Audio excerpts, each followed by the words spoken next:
दोस्तों, अमेरिका हमेशा से ही ग्रीनलैंड को अपने मेनलैंड की सिक्योरिटी के लिए अहम मानता आया है।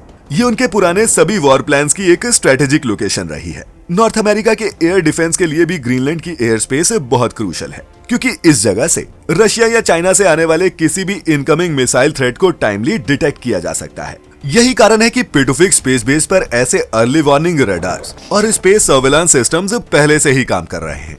और बात सिर्फ सिक्योरिटी की भी नहीं है, ग्रीनलैंड पर कंप्लीट कंट्रोल आर्कटिक में अमेरिका को अनपैरेलल एडवांटेज देगा। अमेरिका ग्रीनलैंड के जरिए उन आर्कटिक मैरीटाइम और एयर रूट्स पर भी कंट्रोल चाहता है। यहाँ से हर साल ट्रिलियंस ऑफ डॉलर्स का ट्रेड होता है। वहीं इन मोटी आइस शीट्स के नीचे मिनरल्स और रेयर अर्थ मेटल्स का ऐसा खजाना है जो हजारों साल तक चलेगा।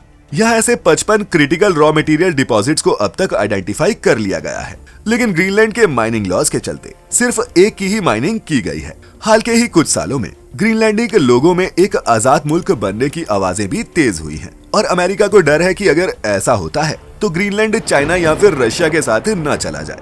इसीलिए ट्रंप बाय हुक और बाय क्रूक ग्रीनलैंड पर कब्जा करना चाहते हैं। ऐसी भी रिपोर्ट्स आई कि ट्रंप एडमिनिस्ट्रेशन सीधा ग्रीनलैंडर्स को पे करने की भी सोच रही थी। अगर मैच किया जाए तो ग्रीनलैंड पर जो 57,000 लोग रहते हैं उन सबको 2-2 मिलियन डॉलर्स भी पे किए जाए तो भी ये डील 110 बिलियन डॉलर्स के कुछ ऊपर में क्लोज हो जाती। अब 110 बिलियन डॉलर्स फिगर तो ये बहुत बड़ा है, लेकिन अमेरिका की कई बड़ी कंपनीज जैसे एनवीडिया और गूगल की तो एक टिपिकल ट्रेडिंग डे पर इतनी तो मार्केट कैप ही फ्लक्चुएट कर जाती है।